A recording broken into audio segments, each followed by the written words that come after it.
was bananas. Kenny, another welterweight. Exactly. It's incredible because the result is maybe not necessarily what we thought it was going to be here in the studio. So let's break it down for you, for everybody watching here. What did you make of this main event? Well, here's the deal. One thing is guaranteed. You got to watch Robbie Lawler fight. It doesn't matter who he's fighting. He is always going to deliver an exciting fight. Now, this is the way I had it. I had Lawler winning the second round, and I had him winning the fifth round.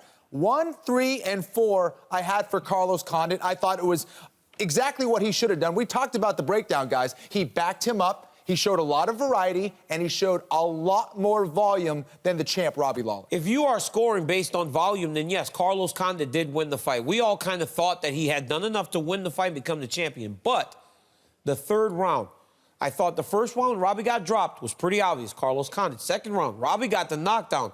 Fourth round, clearly Carlos Condit. Fifth round, clearly Robbie Lawler. Right. The third round is the round that I believe dictated the fight, so it was close. The first round was... Let me catch my The first round was close, too, but he scored the knockdown. Most times when you get a knockdown, you win the fight. It was kind of off balance. Still. That's debatable. That's debatable. Yeah. Let me catch my breath first. This fight was unreal. I was not prepared for this type of fight. We all pumped it up, but it exceeded our expectations. I thought personally that Carlos Condit won the first round. He also won the third round, and he won the fifth round. I thought 2 and 4 went to Robbie Lawler. There were some very close rounds, and I think they're scoring based on damage, control. Right. It's a tough fight to score. I did think Carlos won that fight, but I can see where the damage was set by Robbie. But the fact that you guys are even saying, well, 1 was very close.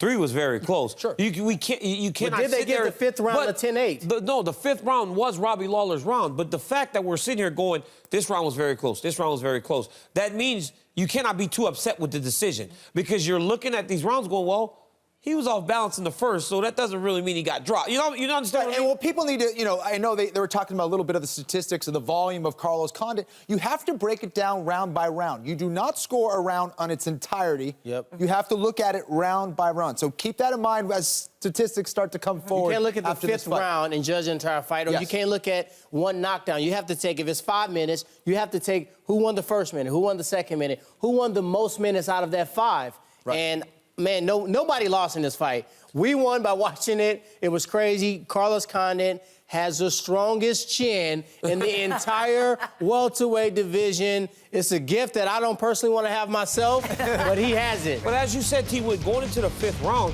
Carlos doesn't have to prove anything. He should be on his bicycle. And he went in there and went out on his shield. The guy was not bad. Yes. Even when he got hurt in the fifth, he was still in there throwing punches, competing, trying to finish the fight. But did that cost him the fight in the fifth round? Well, he was going to lose the fifth round anyways, because Robbie was starting to press. Robbie was starting to dictate the fight. Robbie was starting to get his hands on him. He was winning the fifth round until that point. Robbie was dictating. So Robbie came on in the last 90 seconds. Carlos Condit was winning that round. So he didn't need to win the round. He didn't. Well, obviously he did need to win the round. It depends on if they score one of those rounds at 10-8. We haven't seen the scorecard, so we don't know exactly. So at this point, we know they were going 2-2 going into the fifth round. And we don't know anything. 2-2, but with the way the scores were read, it's saying that it was 2-2 going into the fifth, and that Carlos Condit's decision to actually stand in there and trade with Robbie Lawler cost him the championship. That's what you guys are saying. You three right now are saying that Carlos's decision to stand and trade in the fifth cost him the welterweight championship. It may have cost him. What we're saying is we thought he won earlier rounds. Right. That even if he had lost that round, which we thought he lost that round, that we thought he won 3 rounds before then, so it didn't come down to the last round.